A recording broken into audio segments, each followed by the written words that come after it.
of the industry, not by the need for revisions. And so, nobody's happy is the basic summary. Students are mad. Faculty are feeling like they are unwilling participants in a market that no longer works right.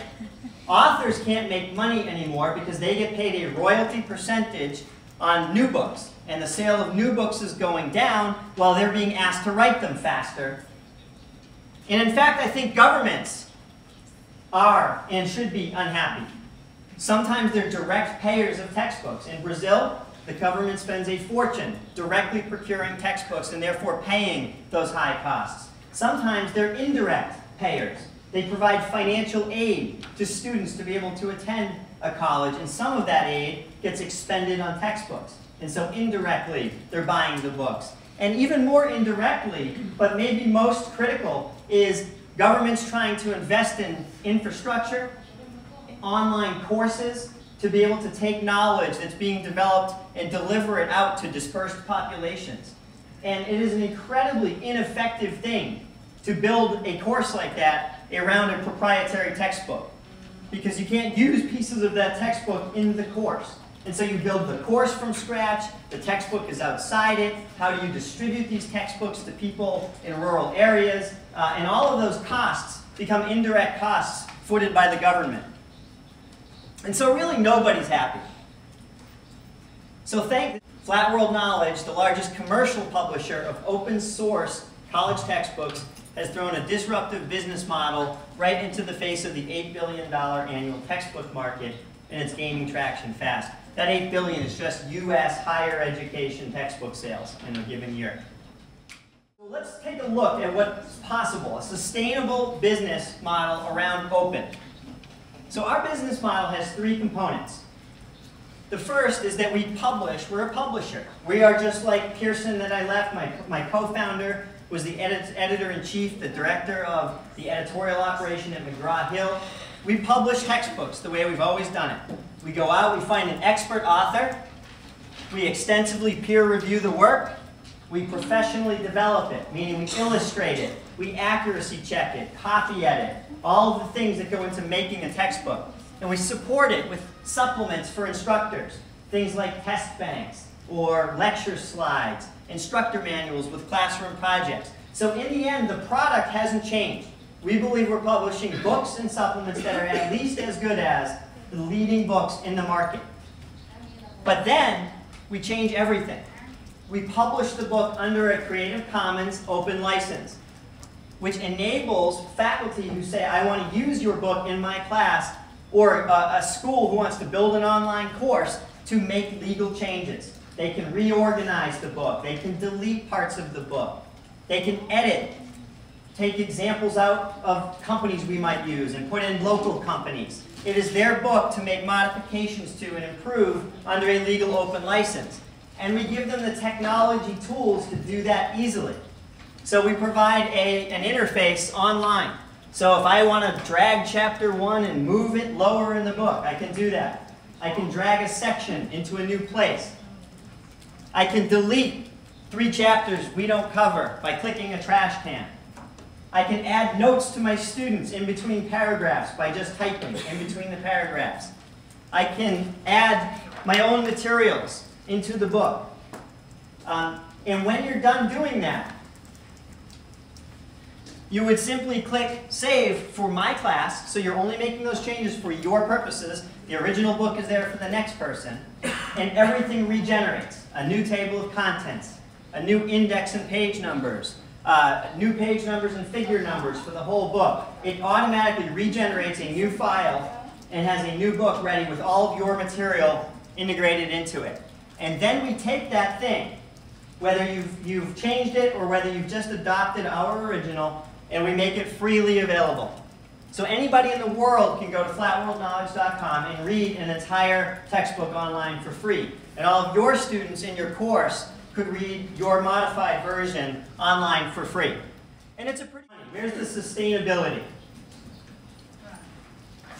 What we learned about students is that if we provide reasonably priced alternatives to having to read an entire book online with an internet connection, that they will buy them in sufficient numbers that you can begin to support a business. Or they will buy study products, things that will help them do well in the class around the textbook. So the point really is that it's the professor's decision to use a great book written by someone they respect, that's been professionally developed, exploit the open license if they so choose to improve it, deliver it for free to their students, but then let their students make the decision as a consumer about what format is best for their learning style and which format they can afford. Who are the winners and who are the losers in a model like this? I think students clearly win, right? They get free access, they get low-priced alternatives offline, they get lots more mobility through mobile formats and other formats, and they get choices, which is something they really don't have today. So students are, I think, very clear winners in this. I think faculty are very clear winners in this. They get to choose a book that we hope is at least as good as the one they're using. They get all the resources they're used to, but they get control over the content for the first time, and they can make changes. And they don't have to deal with new editions coming out from publishers on the publisher's terms, because we don't have inventory. We print a book when it's been ordered and ship it. Faculty can switch editions of our textbooks whenever they want to.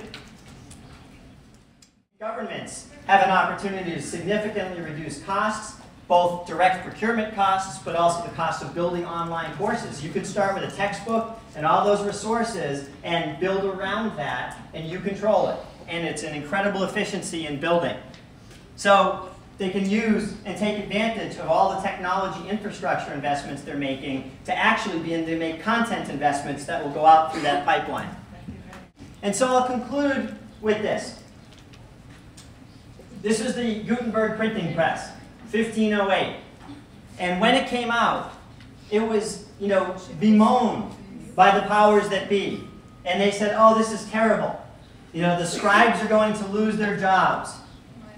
They said that morality will be threatened if the common person can produce books on this device and get them out widely. They said the church in Europe will lose its central authority because they got to choose what books got printed and distributed. And on and on and on. And they were absolutely right about every one of their predictions. The scribes lost their jobs. The church's power was threatened immediately. The first mass media event on this was Martin Luther printing his 95 treatises. Morality was threatened.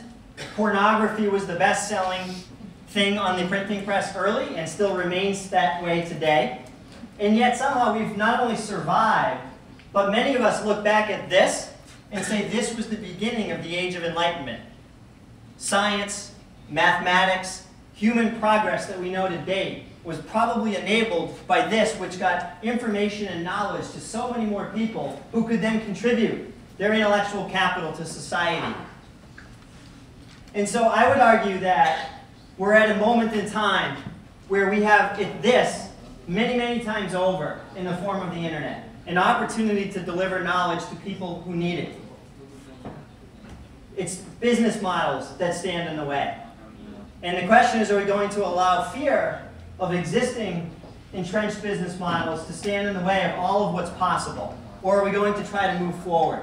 And I think if we learned anything from this, we learned that while we may not know all the answers today, and our business model may be totally wrong 5 years from today, what we do know is we should experiment, and we should experiment wildly with new models and new attempts until we figure our way through, because this is the key to human progress going forward. So thank you very much.